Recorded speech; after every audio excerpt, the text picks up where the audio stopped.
Copper dam ఎట్టాగో సగం కొట్టుకుపోయింది.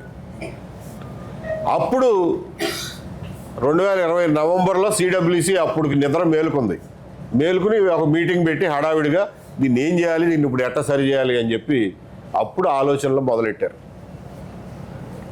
మొదలెట్టి అసలు దీనికి అప్పటికే స్పిల్వే కట్టేశారు నవేగాళ్ళు. స్పిల్వే అంటే నీళ్లు ప్రవహించేది యాక్చువల్గా, మిగిలిందంతా అడ్డుకట్టే, నీళ్ళు వెళ్ళే దారిని స్పిల్వే అంటాం. స్పిల్వే అప్పటికే కట్టేశారు. అసలు అప్పుడు డిజైన్ల విషయంలో సిడబ్ల్యూసి కూడా మేలుకుని 2021 టైంకి దీనికి ఈ వాటర్ స్పీడ్ ఏదైతే ఉందో అది వచ్చేటప్పుడు ఆ స్పిల్వే ఒక మూల, పోలవరం వైపు ఒక సైడు, పురుషోత్తంపట్నం వైపు ఒక సైడ్ అనుకుంటే, పురుషోత్తంపట్నం వైపున స్పిల్వే అంచెమ్మట నీళ్ల స్పీడు చాలా ఎక్కువ ఉంది. ఈ స్పీడ్ ఉంటే ఆ స్పిల్వే అంచు దెబ్బతింటుంది, స్పిల్వే కూడా గ్యాప్ వదిలేస్తుంది అని చెప్పి ఒక అంచనాకు వచ్చారు.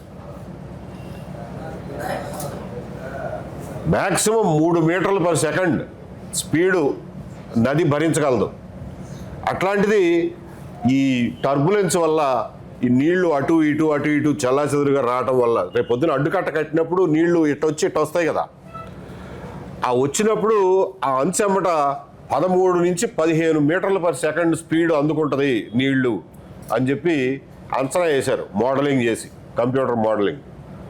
అంటే ఓ బుల్లెట్ వచ్చినట్టు వస్తాయి నీళ్లు, ఆ స్పీడ్తో వచ్చి తంతే స్పిల్వే అంచు తెగిపోద్దని చెప్పి ఒక అంచనాకు వచ్చి ఆ స్పీడ్తో నీళ్లను రానియకూడదు కాబట్టి ఒక 2 కిలోమీటర్లు గైడ్ బండ్ కడదాం, గైడ్ బండ్ కట్టి పైనుంచే నీళ్ళని జాగ్రత్తగా ఒక స్ట్రెయిట్ లైన్లో తీసుకొచ్చి స్పిల్వే మీదుగా అట్లా పంపించాలి అని చెప్పి ఒక ఆలోచనకు వచ్చారు.